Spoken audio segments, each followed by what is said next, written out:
Well, police say information from the community is crucial to confronting this unprecedented terror threat, with more than 6,000 tip-offs yielding useful intelligence last year.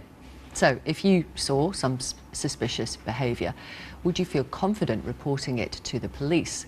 Let's speak to Mac Chishti, who is a former commander for engagement with the Met Police. Sajda Mughal, who is a survivor of the 7/7 terrorist attacks in London, who now works with Muslim women to educate them on identifying signs of radicalisation in children. And from Calgary, Canada, Christian Boudreau.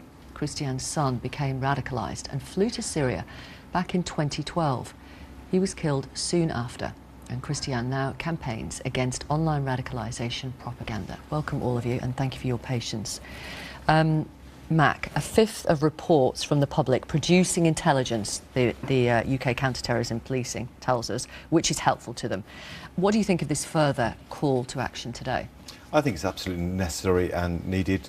There's always been a cooperation between the public and security services and the police, and at no point in time before is it ever more needed than now. The dispersed nature of terrorism is right across the piece. So what we're really asking for, the police are asking for, is any information of whatever value you think it may be, is to report in and to encourage people. Sajda, what do you think?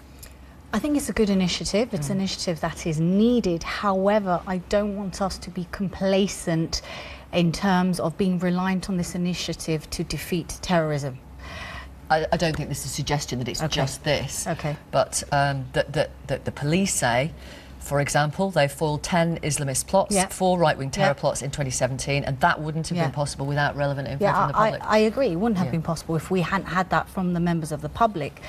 But with a campaign, what I do want to see happen is that whilst it's to go out and to also educate members of the public about the signs. So we have to educate them with the very specific signs.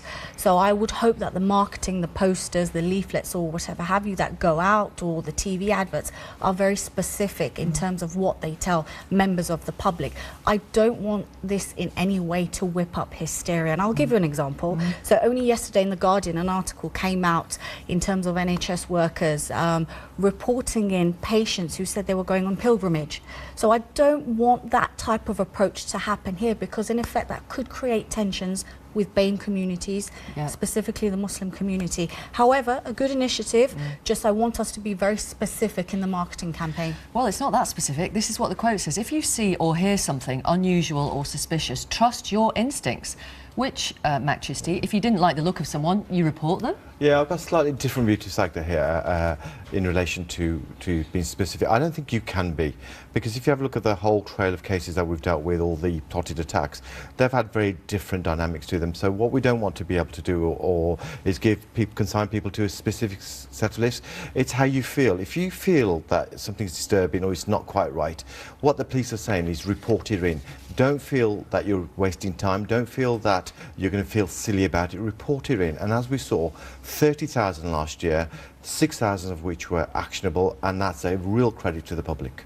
Right, but so most weren't actionable, most tip-offs weren't useful.